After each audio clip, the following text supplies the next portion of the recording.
আজকে অনেকদিন পরে একটা ভিডিও নিয়ে চলে এসেছি। এটা হচ্ছে পাকুড়িয়া সালাসার ধাম।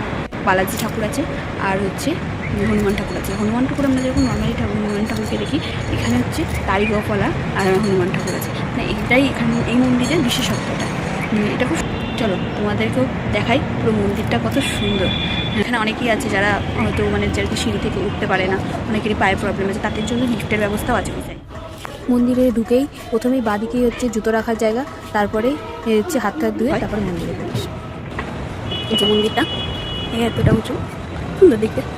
এখানটাতে চক্ষু হচ্ছে, এখানে একটু বেই, এখানে প্রসাদ নেওয়ার জায়গা আছে। একটা হবে মন্দিরে যাওয়ার রাস্তা। এখানে লেখাই আছে মন্দিরে হাফ প্যান্ট আর 3/4 পরে প্রবেশ নিষেধ আছে, এখানে লেখা আছে।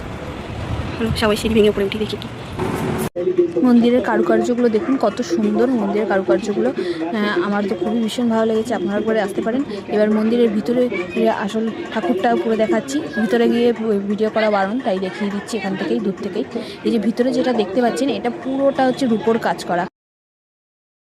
আর একটা কথা, সেটা হলো এই মন্দিরটা সকালবেলা থেকে পুরো সারা দিনই খোলা থাকে। এরকম কোনো ব্যাপার নেই যে মাঝখানে বন্ধ হবে বা কিছু, এরকম কোনো ব্যাপার নেই। সকালবেলা থেকে রাত্রির অবধি টানা খোলা থাকে। যখন ইচ্ছা আসতে পারো। রাত্রির ওই 8টা অবধি খোলা থাকে। সন্ধ্যাবেলা সন্ধ্যা আরতি হয় বলছিল, বাট আমরা ততক্ষণ আর ওয়েট করছি না।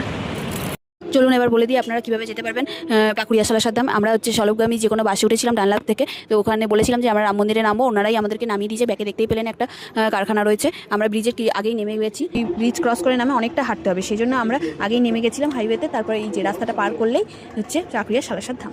এখানে নিচেও একটা মন্দির আছে, যে মন্দিরে এই গেটের পাশেই দেখা আছে নিচে একটা মন্দির আছে।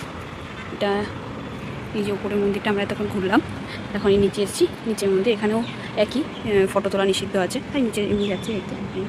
এখান থেকে যাব, এটাই শেষ। এবার আমরা তারপরে ব্যাক।